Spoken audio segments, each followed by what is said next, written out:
at the boy child, it is impossible for a community to thrive without the boy child.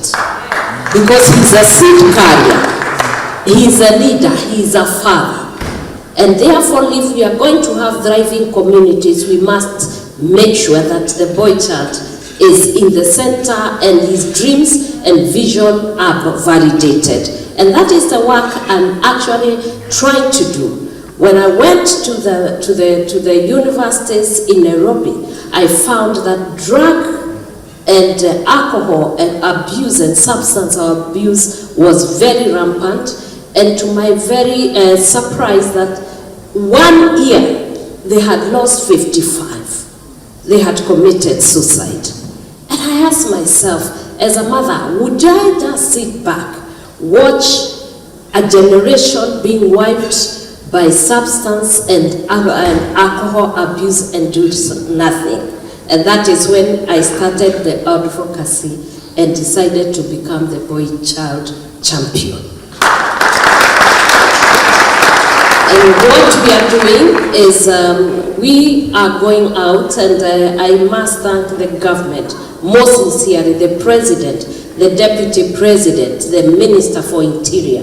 They came in very strongly and they started advocating the cause of a boy child, where they are now working with the administration to make sure this illicit brew is removed, and every wines and spirit that is raised with poison is being removed from the shelf, and whatever is left is what that does not kill our boys. And when I look at the whole scenario across the world, I find this is replicated everywhere.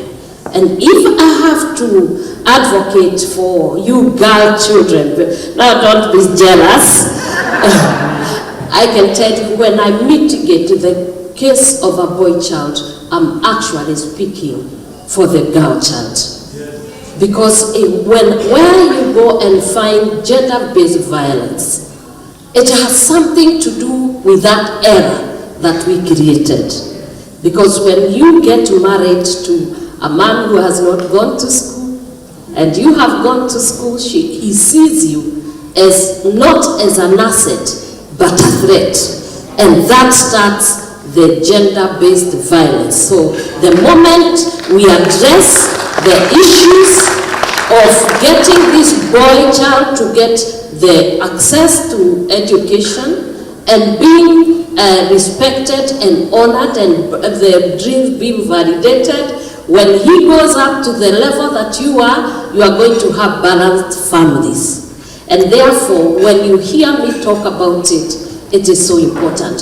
The female genital mutilation, that is the FGM, if we want to end it, we don't need to put money where we have been putting it. What we need is to speak, to have a conversation with the boy child. If he agrees to get married to a girl without a cat, it will end overnight. And that is why there is importance for us to have a conversation with the male counterparts. And I think the world is a good place to live in. And I believe as we work, as we do all these things, let's have a place for family. Because if family was united and family grew together and family worked together, we will not have the frustration that is taking men and women to the place where they are suicidal, they are frustrated, and they are depressed to the level they don't want to live anymore. And therefore, as women, and I will talk to the women because we are mothers, and even those who will be mothers tomorrow, let's parent our children better than we are doing now. Let's avail time to our children. And once they understand and they can get connected, they don't need things. They need to be loved. They need to be cared for. And the moment you do that, it will be okay.